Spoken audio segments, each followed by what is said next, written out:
Countdown for a blast-off. X minus 5, minus 4, minus 3, minus 2, X minus 1. Fire.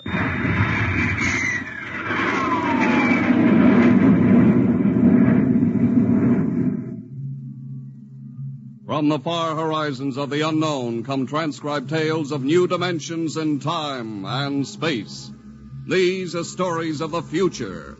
Adventures in which you'll live in 1,000,000 could-be years on 1,000 maybe worlds.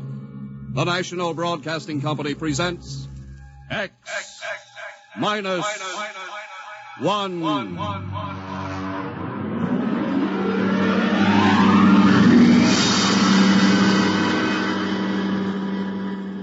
If you wanted to take over our world with a minimum amount of resistance and trouble, how would you go about it? Tonight we'll tell you how, with a strange and chilling story by George Lefferts, The Parade.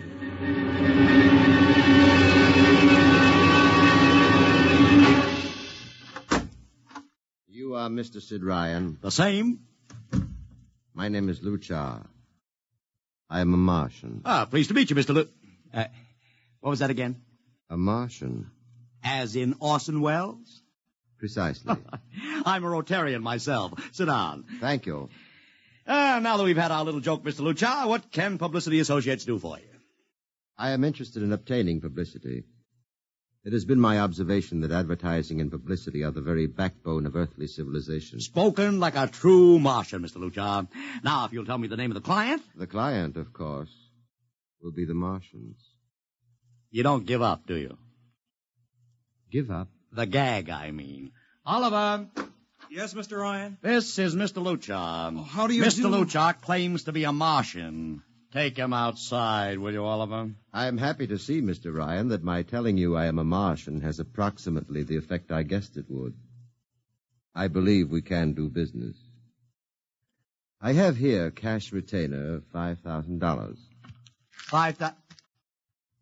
Oliver, take a look at that wad of lettuce. It's the real stuff, Mr. Ryan. And my client is prepared to spend many times that amount. Sit down, Mr. Luchar. Oliver, get the client a cigar, the 50-cent box. Yes, sir. Thank you. Well, now, what can I do for you, sir? I wish you to manage a publicity campaign. A very large and important campaign. Is the product established, or is it something brand new? Something quite new. Now, what would you judge the most effective type of campaign? Well, if the client has a lot of dough to throw around, a suspense campaign is best. First, you place ads in the paper saying, watch this space. Then about a week later, you run an ad saying XYZ or PDQ, and you get people guessing what it means. Then finally, when you've teased them enough, you bust loose and unveil the product. Excellent. We will conduct a suspense campaign. Of course, in this kind of campaign, secrecy is very important. Once the name of the product leaks out, it spreads like wildfire, and the whole campaign is kerfloppo. Quite so, quite so. The utmost secrecy. You realize, of course, these things cost like crazy. Would, say, $1 million cover expense? Come again? I said, would $1 million cover it? Why, yes, I am at... You did say $1 million. I understood that you have handled some very large accounts. Of course, if this is too big... No, not at all, not at all. As a matter of fact, I seldom touch anything less. Right, Oliver? Huh? Oh, of course. That's right, Mr. Ryan. Absolutely right. Yes, sir. You will begin, then, by saturating the newspapers, the radio, the streetcars with a very simple statement. What's that? I will write it on a card. Here you are. The Martians are coming. Say, that's not a bad teaser. Got that, Oliver? Yes, sir. The next ad will read, June 1st is Martian Day. June 1st is Martian Day. What happens on June 1st? The parade takes place. What parade? I wish you to arrange a parade up Fifth Avenue. You mean like the Macy Parade? Exactly. Except that the theme will be the world of tomorrow, the Martian world. My client would like it to be a gay affair. Balloons, clowns, pennants, Pretty drum majorettes? Say, that sounds terrific. I might be able to interest the department stores in a tie-in. Fine. The parade will climax the campaign. On June 1st, the product will be unveiled. Good enough. By the way, Mr. Luchard, just what is the product? What are we selling? Oh, no, Mr. Ryan. Secrecy, remember? Yeah, but after all... Mr. Ryan, all will be revealed to you in good time. For the moment, let us say that we are selling a concept. A concept? The concept of invasion from Mars.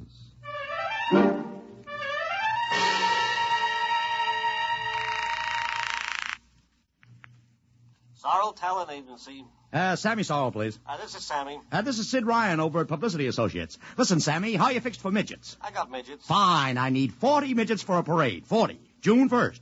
And listen, Sammy, I want them dressed in little spacesuits. In little... You know, like men from Mars. Mars. Okay? And I want some movie extras, maybe 50 of them. 50. Also rigged up like men from Mars. Make them look gruesome. Got that? Gruesome. Also, I need some horses with pretty girls on top of them. Maybe you can get that bunch from Maroney's Traveling Circus, the one we booked for the Fireman's Parade in Albany last year. Yeah, I'll try, Sid. Never mind the expense. Just get me the talent. It sounds like you landed a big client there. Who is it? It's a secret. I gotta hang now. Call me back, Sammy. Right. How you doing, Oliver? Oh, fine, Mr. Ryan, just fine. I got 100 small boys pasting little stickers. The Martians are coming on the subway platforms. Good. We got full-page ads in all the dailies. Good. And 10-second spot announcements on every local station. Good. It's costing a fortune. Good. The more it costs, the bigger our percentage. Spend like you were going to the electric chair, Oliver. Yes, sir. How are you making out in the parade? If it comes off, it'll be the biggest thing since Bonham invented the midget. I've got Macy's, Gimbals, and Saks to contribute floats. Everything is built around the Martian theme, see? Even the horses will have long feelers attached to them and funny-looking extra legs. It'll be sensational. That sounds fine, only... Only what? Mr. Ryan, we don't even know what we're selling. Oliver, my boy, do you think old Sid Ryan has been sitting here spending all this moolah and not putting two and two together? You mean you know who Luchar represents? Just by accident, understand? I have learned that Century Pictures is making a big new epic. One of those expensive pictures they make in secret and then spring on the public because they don't want the other studios to get the jump on them. What's the picture? A space opera titled Invasion from Mars. Get it? Oh, I begin to see. Also, by mere coincidence, it's supposed to have its premiere sometime around June 1st. You follow me? Yes, but Mr. Ryan, Century has an exclusive contract with New Features Syndicate for all their publicity. Suppose Century Pictures doesn't like the way New Features is handling their stuff. They want to get out of the contract, but New Features says no, so they have to get around the contract. A man named Luchar, client unknown, starts publicizing the Martian invasion. Need I go further? Oh, I don't know, Mr. Ryan. Sounds pretty far-fetched to me, but I don't know. That's what I like about you, Oliver. You're so innocent.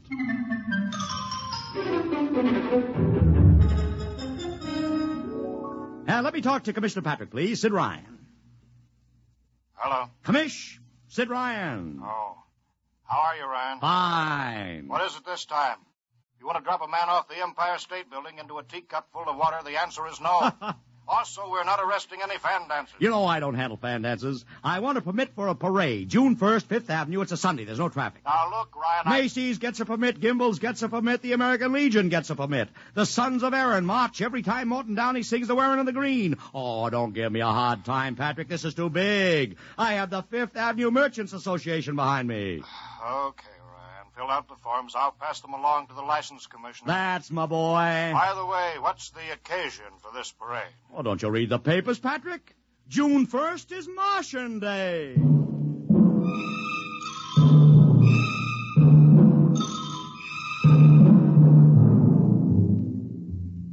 How is the campaign going, Mr. Ryan? Like wildfire, Mr. Luchar, like wildfire. Everybody and his brother is going along with the gag. Yesterday we distributed 50,000 Martian hats to school kids. I got some of the merchants doing World of Tomorrow displays in their windows. Every big novelty manufacturer in town is climbing on the bandwagon. They want to get into the parade with floats, giveaways, anything. Everybody smells a buck to be made. I wouldn't be surprised if the mayor himself declared Martian Day. I've even arranged for Commissioner Patrick to accept a $50,000 check for the Policeman's Benevolent Fund from the man from Mars. Oh, it's terrific, terrific. My blood pressure's up to 200. excellent. I understand Century Pictures spent over $1 million making that space opera. I beg pardon? Oh, come, Mr. Lucha. Sid Ryan wasn't born yesterday, you know. I know who our client is, even if you don't admit it. You do? Always thinking that's me. Well, as long as you know, let's keep it to ourselves, shall we, Mr. Ryan? As you once remarked, when these things leak out, it destroys the surprise and ruins the effectiveness of the campaign.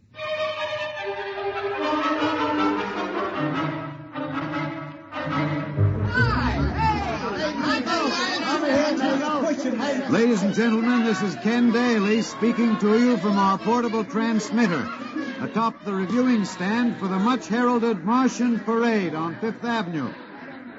It's a beautiful sunlit day here in New York, a perfect day for a parade, and the streets are packed with thousands of spectators all eager to find out what this is all about. There's an air of shrill expectancy. Some of the kids and their parents have been camped on the curbstone since early this morning to be sure of ringside seats when the so-called Martians pass by. I've just had word from Saul Brown up at Central Park Mall that the Martians have landed from big pink balloons. And now, while we're waiting for the arrival of the parade, we brought some people up to our microphone to tell you their reactions to this most spectacular of all publicity stunts. That's right, come on. What's your name, madam? Miss Ada Shackley. A little louder, please. Miss Ada Shackley. Uh-huh. And where are you from, Mrs. Shackley? Columbus, Ohio. I see. And I see you have your family with you, too. Two little curly-headed blonde boys. Are you in New York on vacation? We came for the Shriners Convention with their daddy. What do you think of Martian Day, Mrs. Shackley? Well, it all seems very strange to me, but the boys have been pestering me to watch it, so we've been standing here 2 hours. I can't make head or tail of it. Well, neither can a lot of other people, Mrs. Shackley. But judging by the thousands here today, there's a lot of curiosity. Curiosity killed the cat, folks say. Well, let's hope not. Thank you, Mrs. Shackley. Mr. Ryan's here. Ryan, right. And this is Mr. Sid Ryan, ladies and gentlemen, the publicity man who's the brains behind the Martian Day stunt. Hello, Sid. Good morning, Kenneth. Easy, not so close to the mic. Oh, sorry. Hey, Sid, you've certainly lifted the lid this time. Looks like it, doesn't it? Sid, there's been a great deal of speculation as to exactly what all this is leading up to. I've heard some folks say it's a big war bond drive. Others think it's just to stimulate local business. And, look, I understand in the trade itself, the smart money says you're building for the premiere of Century's forthcoming extravaganza, Invasion from Mars. Now, come clean. Can you tell us what the real story is? I can. I'd like to, but honestly, I can't. Oh, man of mystery, eh? Are you going to watch the parade from the stand here? No, Ken, I can't stand noise. I'm going up to my office and watching comfort. Well, thank you, Sid Ryan, and good luck. And here they come, ladies and gentlemen. The first units of the big Martian parade, swinging down Fifth Avenue with fanfare, colored streamers, music, confetti, floats, all the trappings of a Mardi Gras. And here in the vanguard is a whole troop of little midgets in weird-looking pink and blue spacesuits, carrying Rube Goldberg weapons with signs painted on them. Let's see, I can read one which says, Atomic Blaster. Another one has a placard reading, We're Martian through Georgia. And here come the clowns, laughing and falling all over each other. They're giving free sugar candy to the kids along the way. Yes, ladies and gentlemen, this is a happy, laughing crowd along Fifth Avenue today. A true reflection of the great sense of humor and good nature that makes America the place it is.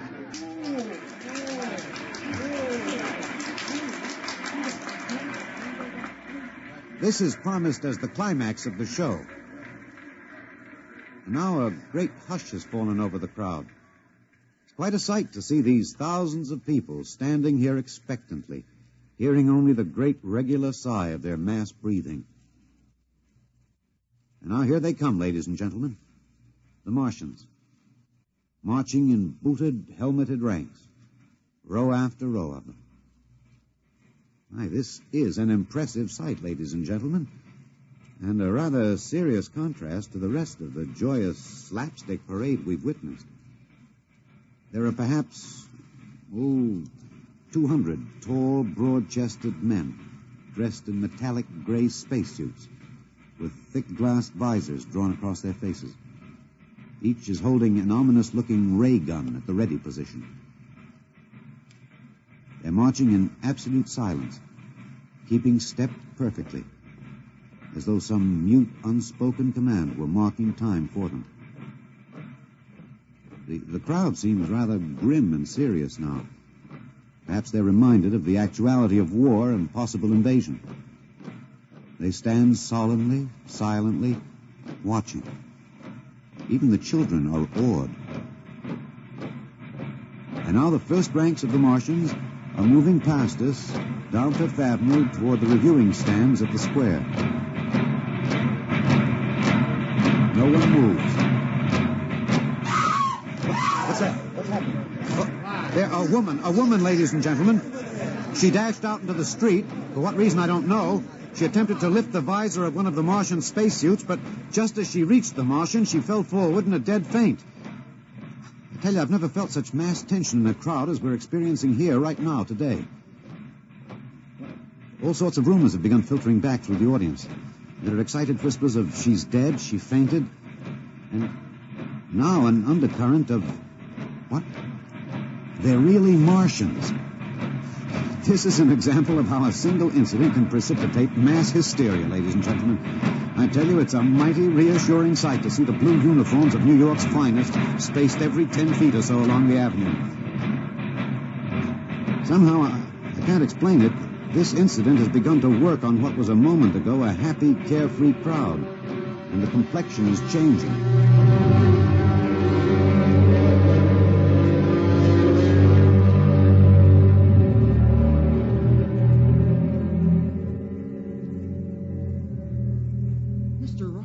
Did you see that? A woman fainted. Of course I saw it. What do you suppose she saw? Oliver, old man, did I ever tell you were too naive for this business? But that young woman ran out into the streets to get a close look at the Martians, and then she screamed and fainted dead away. I'm well aware of that, Oliver, since I paid her $50 to do it. What? The dramatic moment, Oliver, the stock and trade of the good publicity, man. Relax. Holy smokes, you sure think of everything. Yeah, for my share of this deal, roughly $100,000, I can afford to think of everything. Shut the window. Don't you want to see the finish? We'll go down to the reviewing stand for the finish. Right now, I want to make a phone call. By the way, where's Lucha? I haven't seen him. Well, he'll be around. Boy, those Martians sure look like the real thing. How would you know the real thing if you saw it, Oliver? Well, gee, I don't know. Close the window, Oliver. Oh, yes, Mr. Ryan.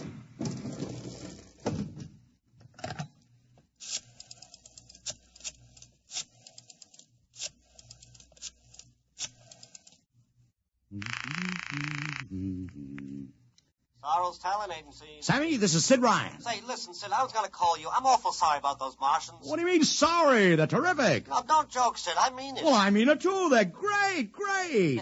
Are you in the bag? Never felt better. You mean it, don't you? Of course I mean it. What is this? There are Martians in the parade? About 150. Of course, I only ordered 50, but Sid. under the circumstances... Sid. Well, what is it? Sid, don't you know? I couldn't get you a single movie extra. There's a studio strike in New York. I was going to call you, but I figured... Wait a minute. Where'd these guys come from if you didn't hire them? I don't know. Maybe Oliver... Oh, hold on. Oliver? Yes, Mr. Ryan? Did you hire those Martians? No, sir, Sammy, this is on the level, isn't it? Honest, Sid, Okay, Sammy, I'll call you back. What's the matter, Mr. Ryan? I don't know. I just don't know. I've got to locate Lucha.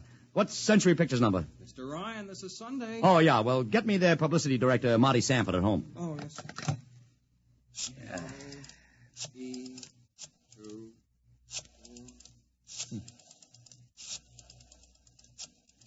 Here you are. Thanks. Sanford.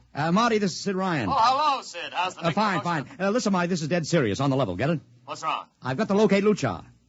Lou who? Lucha, come on now, Marty. This is life and death. The guy you sent over to hire me for the invasion picture.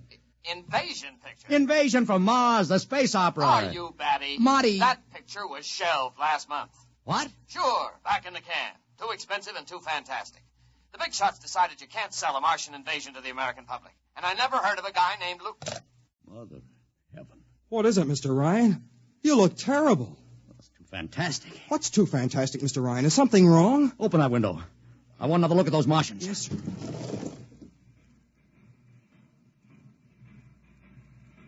Look at them. Oliver, you were in the Army. Could 150 movie extras learn to march like that in, say, 24 hours? Not in 24 days, Mr. Ryan. Not a second's hesitation. Not one other step. Look at the way they carry those ray guns at the ready. The only other time I've seen troops march like that was in a film of the Nazi stormtroops marching through the streets of Paris. See those chests, Oliver? That's pride. Sheer, arrogant pride. Look at those chins. That's contempt. Nobody could act like that. Mr. Ryan! Oliver, get down there. Find that woman who fainted. Her name's Gloria Montex. Get her up here. Make it fast.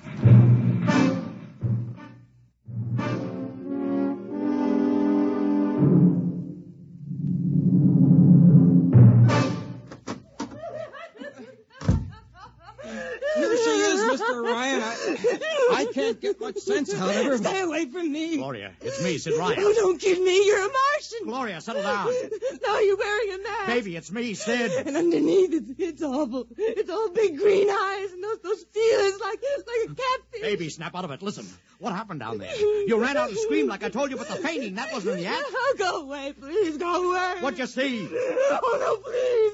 It's too awful. Please, please. Just one question, baby. Inside that helmet, what'd you see? You won't get anything out of her, Mr. Ryan. She needs a doctor. Okay, Oliver, I've heard enough anyway. You take care of Gloria here. Get her a drink. Where are you going? To see the commissioner. We gotta stop this parade before things begin to happen.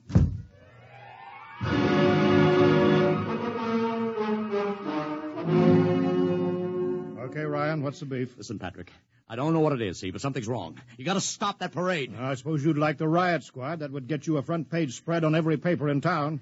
Honest, you publicity guys give me a pay. This may be a matter of life and death. Oh, sure.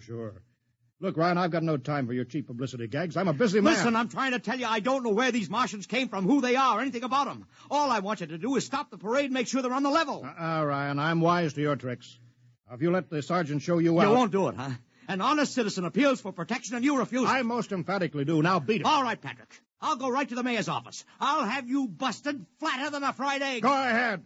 I'm sure his honor will be glad to toss you out on that phony nickel-plated skull of yours.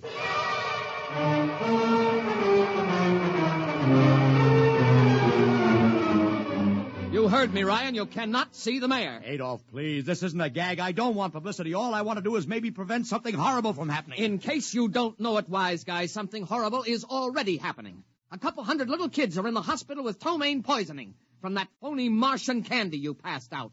Or didn't you know? I didn't. We've got to stop that parade. Sure you'd like nothing better than to start a panic now. Maybe a few hundred people would get trampled to death. Think of the newspaper space that would get you and your product. I won't stand for this, Adolf. You won't have to, because you're going to get out of here right now. Go on, beat it. Get out. You and your publicity stunts make me sick to my stomach.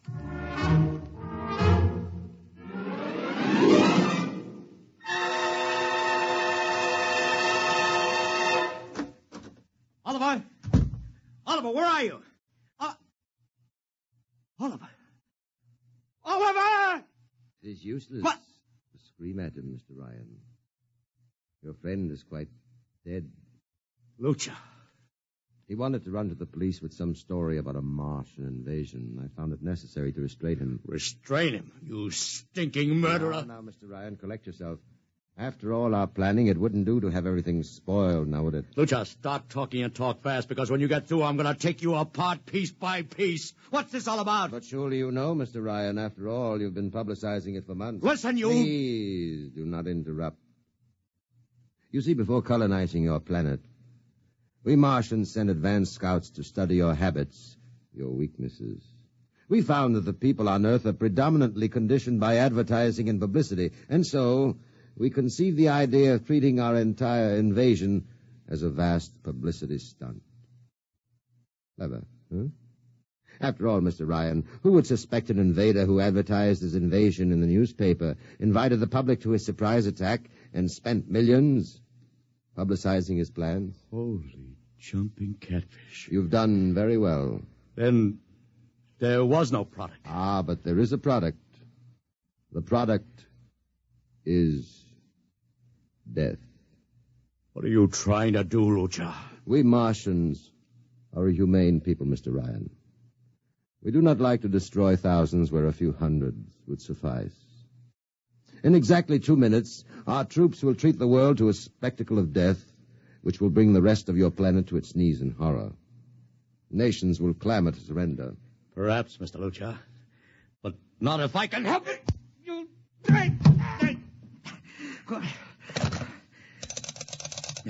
Yes, please. Operator, this is Mr. Ryan. Get me the field telephone on the reviewing stand of the Martian Day Parade. Hurry. Anyone in particular? Just hurry. Reviewing stand, Sergeant Cassidy. Get me Commissioner Patrick. Hello. Hello. You'll have to talk loud. I want Commissioner Patrick. Oh. Patrick! Wait a minute. Things are quieting down. Now, what was it you wanted? This is Ryan. I have to talk to the commissioner. It's a matter of life and death. I'm sorry, you can't talk to him now. The chief Martian is presenting the PBA check to him. The Martians are going to fire a salute. Listen, you got to stop him. What? Stop him! I'm sorry, Mr. Ryan. You idiot! The works is going...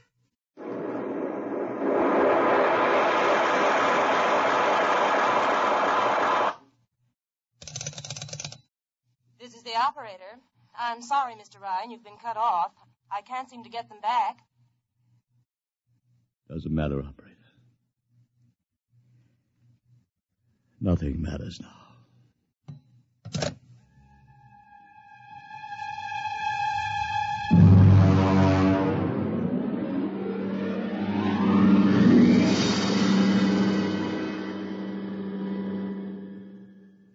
Tonight, X-1 has brought you The Parade, an original story written by George Lefferts.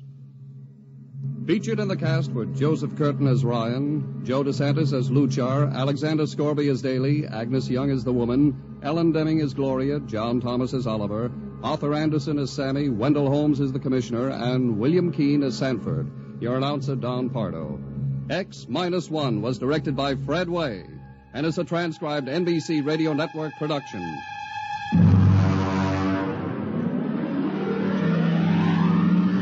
Next week, the tables turn. Instead of Martians invading Earth, we bring you a tale of men invading Mars. Ray Bradbury's brilliant short story entitled Mars is Heaven. Suppose you were a member of the first rocket ship crew to land on Mars, but instead of seeing Martians, you find that you've landed in a town that looks just like home, that all your dead relatives and friends are there to greet you, so that as incredible as it may seem, you think you're really in heaven. That is, you think so, right up to the fatal moment, the moment of X-1.